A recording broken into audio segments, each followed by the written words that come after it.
পোস্তার আড়ত থেকে লবণযুক্ত চামড়া নিতে শুরু করেছেন ট্যানারি মালিকরা। যদিও চামড়া দরদামে সরকারি দাম উপেক্ষা করে গুরুত্ব দেওয়া হচ্ছে মানের উপর। এরই মধ্যে পোস্তার 65% চামড়া বিক্রি শেষ হয়েছে, বাকি 35% এক সপ্তাহের মধ্যে বিক্রি শেষ হবে। জাহিদুল ইসলামের প্রতিবেদন। এখন জন্ম সনদ দিয়ে খোলো বিকাশ স্টুডেন্ট অ্যাকাউন্ট। নিজের বিকাশ নিজে কর।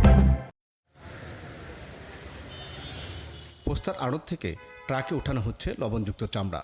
এগুলোর গন্তব্য সাভারের হেমায়েতপুর চামড়া শিল্পনগরীতে। পোস্তার বেশিরভাগ আড়তদারই ঈদের আগ থেকেই ট্যানারি মালিকদের সাথে চামড়া সরবরাহে চুক্তিবদ্ধ থাকেন। সেই মোতাবেক মৌসুমী ব্যবসায়ীদের কাছ থেকে কাঁচা চামড়া কিনে লবণ দিয়ে রাখেন।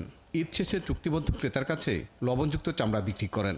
আবার অনেকে আছেন মূল্য যাচাই বাছাই করে তারপরে চামড়া বিক্রি করেন।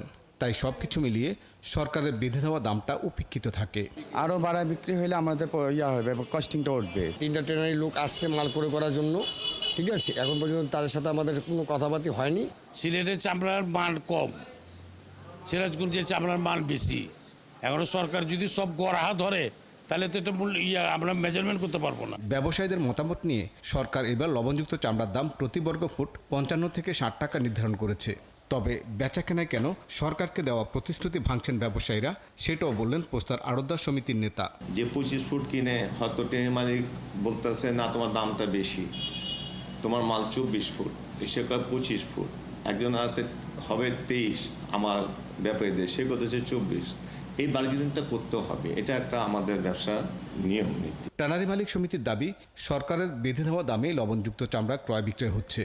তবে মান বিবেচনায় অনেক সময় সরকারি দামে চামড়া কেনা সম্ভব হয় না।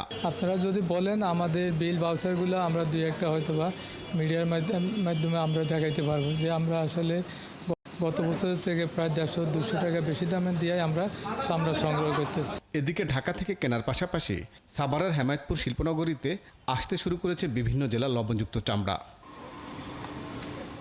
জাহিদুল ইসলাম, 71, ঢাকা।